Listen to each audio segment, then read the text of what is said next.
Hi guys, hello. Good morning. Yan na.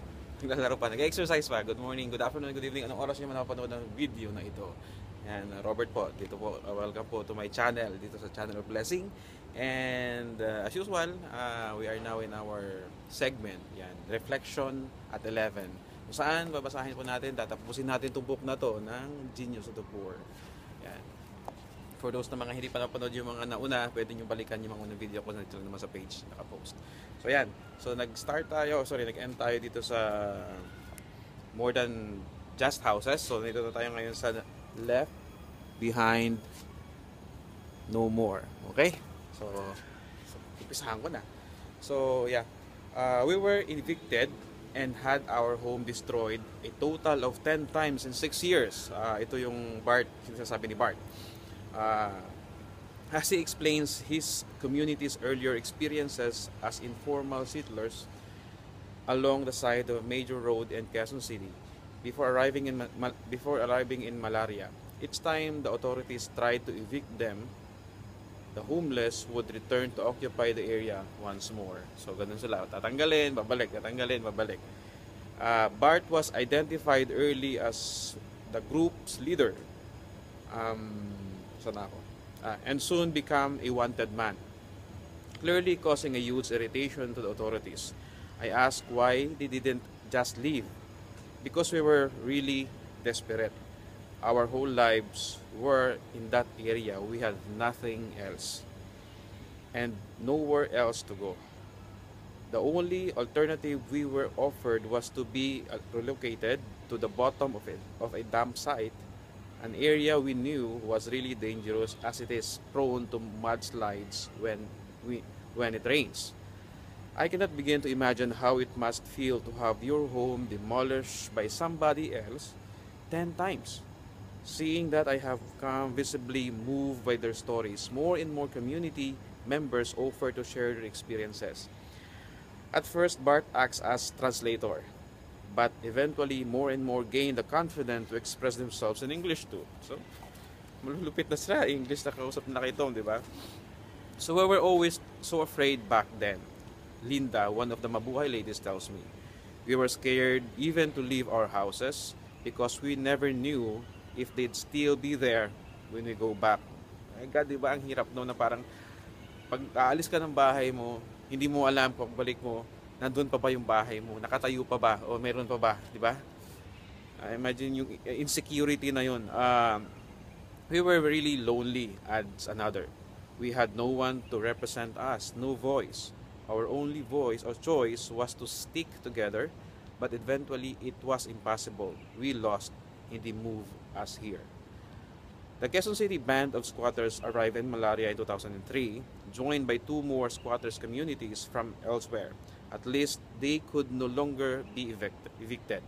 The problem, Bart explains, was that they lacked any resources with which to rebuild their lives. Okay?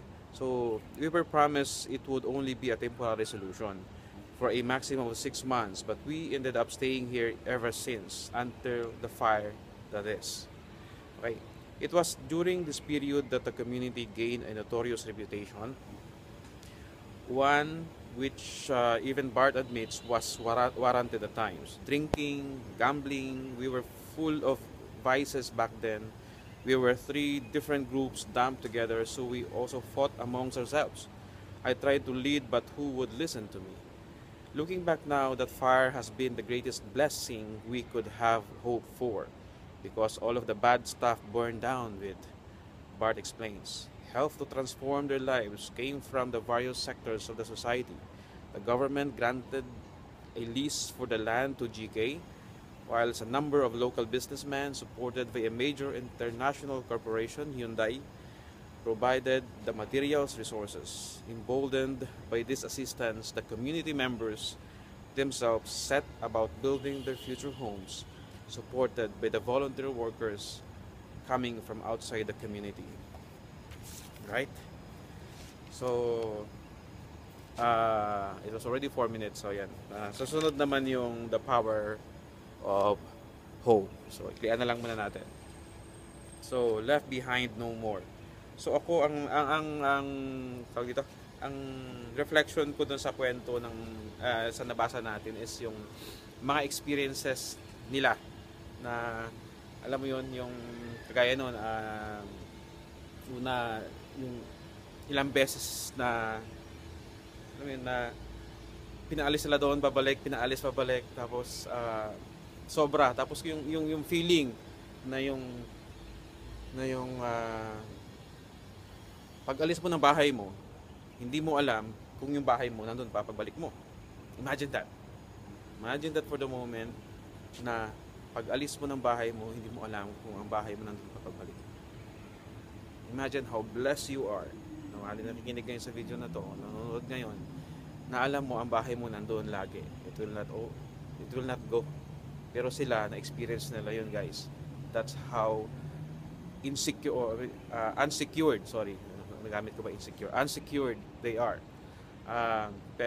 But this thing happened, no, yung nasunugan sila and nagsama-sama sila, then nagmagulo lahat, may gambling, may kung ano-anong mga nangyayari sa lugar nila dahil napakagulo, dahil iba-ibang mga groups.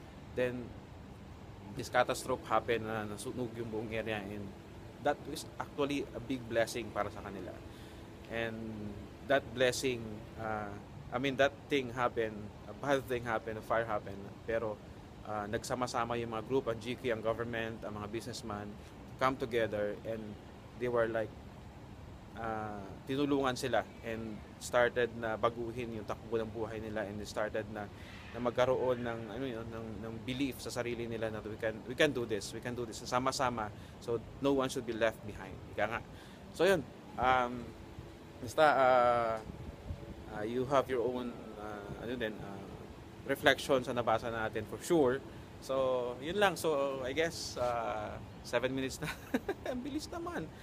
Oh my God. So maraming salamat for watching, and appreciate you guys. So kagaya ng nakita natin sa story, we have to be grateful for what we have right now, and whatever struggle happening sa buhay natin ngayon, look at it na I know there's a reason behind. Maybe it's a blessing, hindi lang natin alam, and God will unveil the reason why it happens.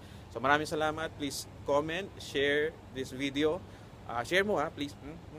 Okay. Joke lang.